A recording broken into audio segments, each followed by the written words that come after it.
दोस्तों, क्या है अभी बांग्लादेश का न्यूज। बांग्लादेश में बढ़ती उथल पुथल का भारत पर क्या होगा असर।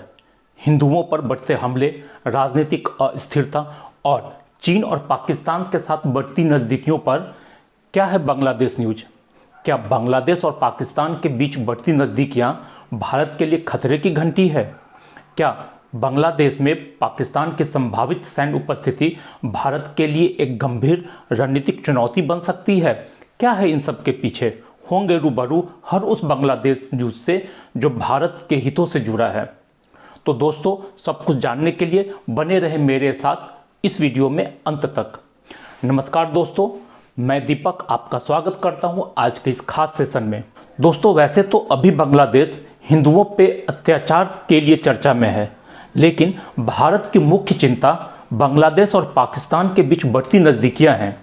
इसके कई पहलू हैं जिसकी चर्चा हम वीडियो में आगे करेंगे। बांग्लादेश में हाल में हो रहे हिंदुओं पे अत्याचार कहीं न कहीं भारत के विरोध का एक तरीका बन गया है।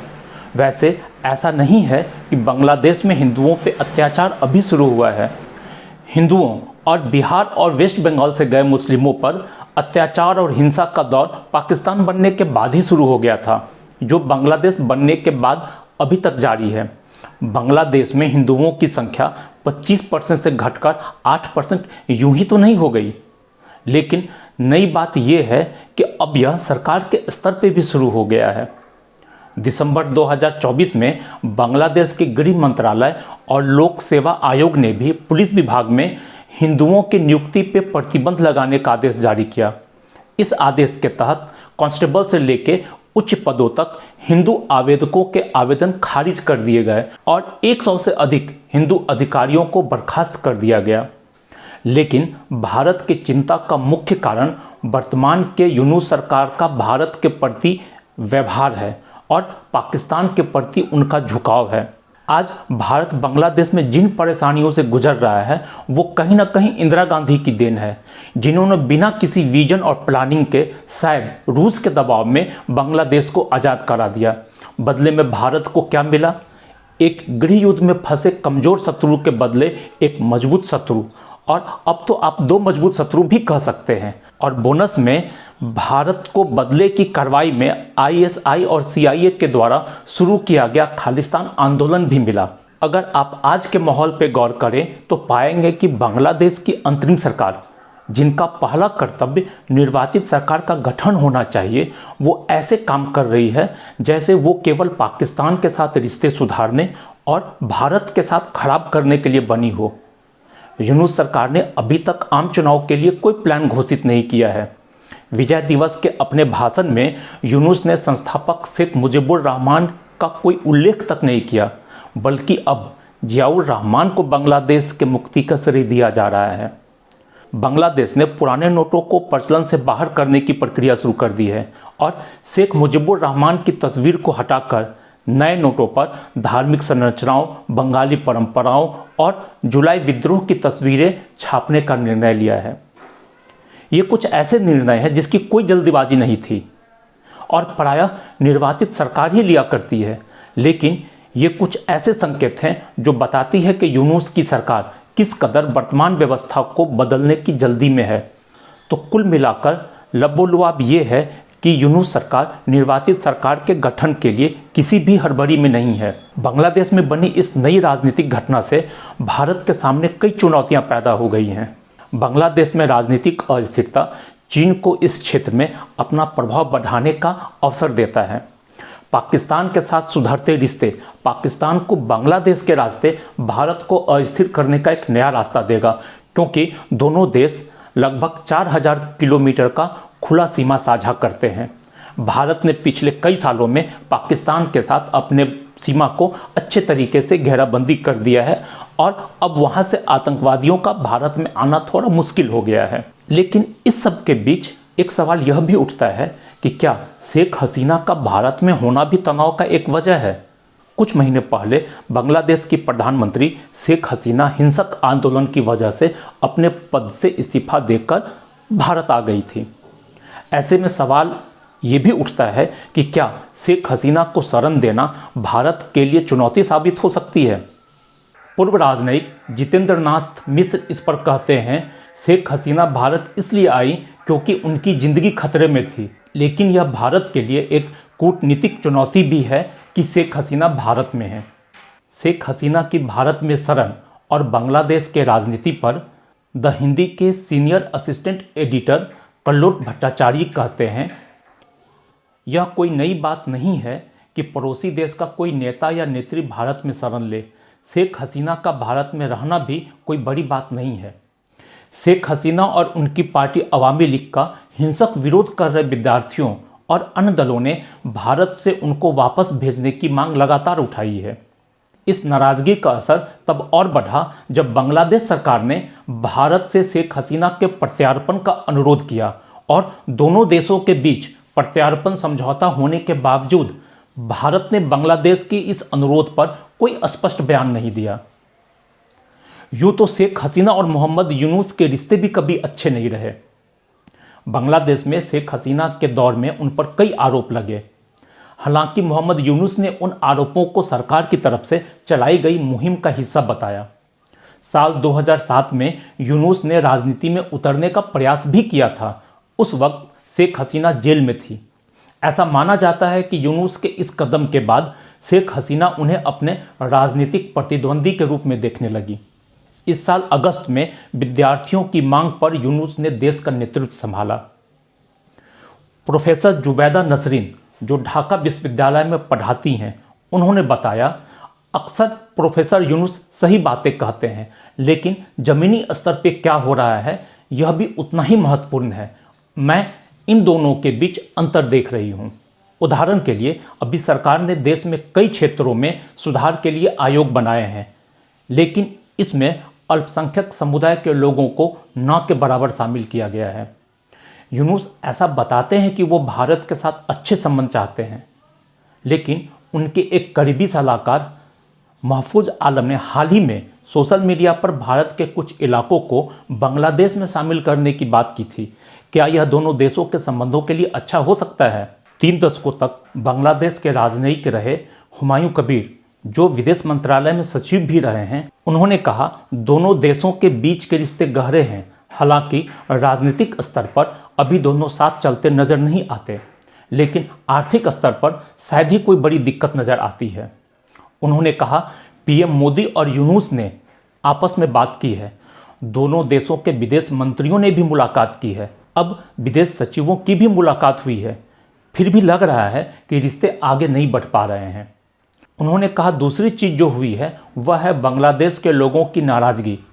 इसका कारण भारत के वीज़ा पर प्रतिबंध लगाने का निर्णय है। रिश्तों में कड़वाहट अब आम लोगों के स्तर पर भी पहुंच रही है। बांग्लादेश में लोग इस बात से काफ़ी आहत हैं कि एक दमनकारी शासक शेख हसीना के खिलाफ उनके संघर्षों को सीमा पार भारत नहीं समझ पा रहा है।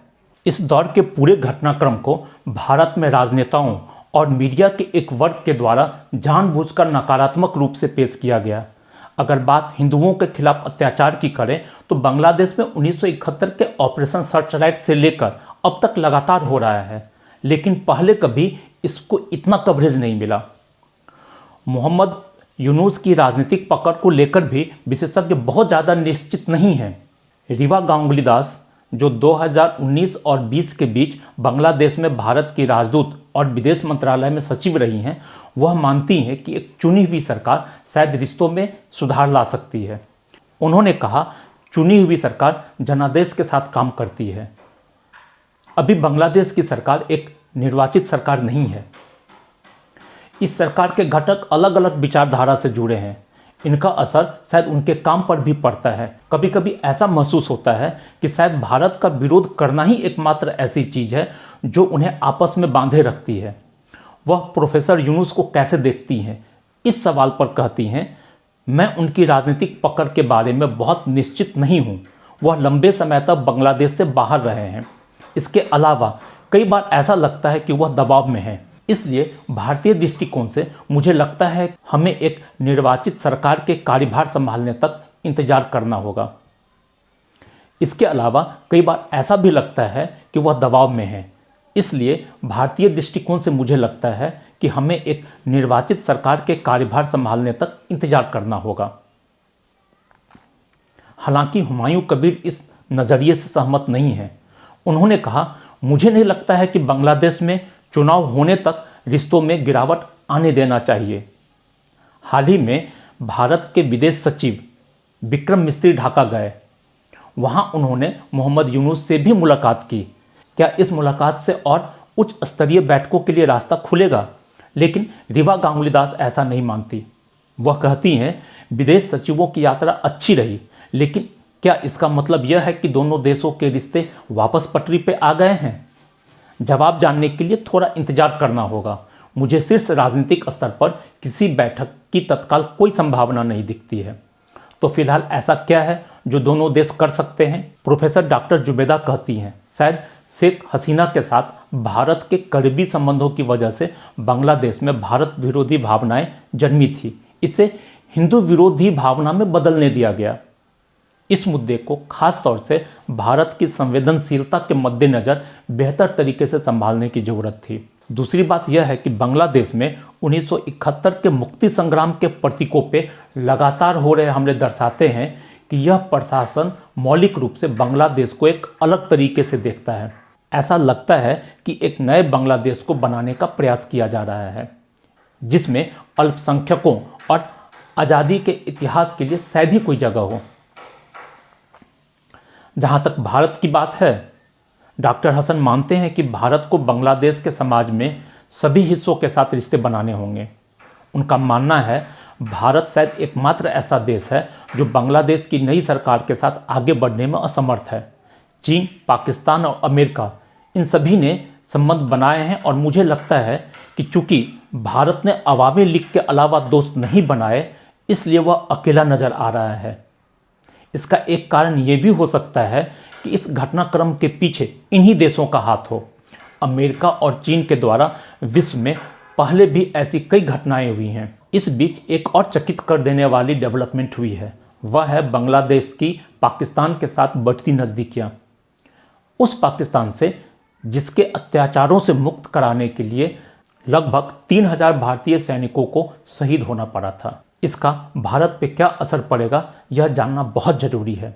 बांग्लादेश ने 4 महीने पहले हुए सत्ता परिवर्तन के बाद से कई ऐसे कदम उठाए हैं जिनसे उनके पाकिस्तान के साथ रिश्ते बेहतर होने के संकेत मिलते हैं। बांग्लादेश ने पाकिस्तानी नागरिकों को वीज़ा देने के लिए जरूरी सुरक्षा जांच के नियमों को भी हटा दिया, जिससे जाहिर होता है कि बांग्लादेश पाकिस्तान के साथ अच्छे रिश्ते चाहता है। बांग्लादेश द्वारा भारत के सीमा के पास तुर्की के ड्रोन तैनात करने का फैसला दोनों देशों के संबंधों पे कई स्तरों पर असर डाल सकता है। यह मामला भू राजनीतिक, सुरक्षा और आपसी विश्वास जैसे मुद्दों से जुड़ा है। आइए इसे विस्तार से समझते हैं। तुर्की के ड्रोन उन्नत निगरानी और हमले की क्षमता रखते हैं। यदि ये ड्रोन भारत बांग्लादेश सीमा पर तैनात किए जाते हैं तो भारत इसे अपनी सुरक्षा के लिए खतरा मान सकता है। भारत यह सवाल उठाएगा कि क्या इन ड्रोनों का इस्तेमाल निगरानी के लिए है या किसी अन्य उद्देश्य के लिए। इससे सीमा पर तनाव बढ़ सकता है। यह भी संभव है कि चीन, जो बांग्लादेश का प्रमुख रक्षा साझेदार है, इस पूरे घटनाक्रम में पर्दे के पीछे से भूमिका निभा रहा हो। बांग्लादेश द्वारा पाकिस्तानी सेना को अपनी सेना को ट्रेनिंग देने के लिए बुलाने और पाकिस्तान से हथियार खरीदने का फैसला भारत और बांग्लादेश के बीच कूटनीतिक और सुरक्षा संबंधों पर बड़ा प्रभाव डाल सकता है।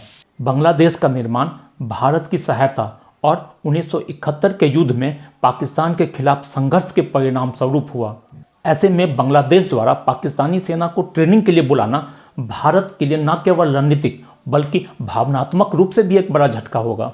यह कदम पाकिस्तान को बांग्लादेश के भीतर अपना प्रभाव बढ़ाने का अवसर प्रदान करेगा। यह भारत के लिए चिंता का विषय है, क्योंकि यह दक्षिण एशिया में पाकिस्तान चीन गठबंधन को मजबूत कर सकता है। भारत इसे अपनी रणनीतिक घेराबंदी के हिस्से के रूप में देख सकता है, जिसमें चीन और पाकिस्तान मिलकर भारत को कमजोर करने का प्रयास कर सकते हैं। पाकिस्तानी सेना और आईएसआई 1971 में उनके निष्कासन के बाद पहली बार पाकिस्तान में प्रवेश करने की योजना बना रही है। पाकिस्तान के संयुक्त चीफ ऑफ स्टाफ कमेटी के अध्यक्ष जनरल शाहिद शमशाद मिर्जा ने बांग्लादेश के सैन्य प्रशिक्षण केंद्रों के दौरे का प्रस्ताव रखा है। खबर यह भी है कि बांग्लादेश और पाकिस्तान बंगाल की खाड़ी में फरवरी 2025 में संयुक्त नौसैनिक अभ्यास की योजना बना रहे हैं, जो उनके बढ़ते सैन्य सहयोग का संकेत है। भारत और बांग्लादेश के बीच संबंधों में हालिया उतार चढ़ाव और बांग्लादेश की पाकिस्तान के साथ बढ़ती नज़दीकियां क्षेत्रीय स्थिरता के लिए महत्वपूर्ण है। आने वाले समय में इन संबंधों में और बदलाव देखने को मिल सकता है, जिन पर हमें नज़र बनाए रखना होगा। तो दोस्तों, आपको हमारा ये वीडियो कैसा लगा हमें कमेंट करके बताएं। अगर पसंद आया हो तो लाइक करें, सब्सक्राइब करें और अपने दोस्तों के साथ शेयर करें। धन्यवाद। जय हिंद, जय भारत।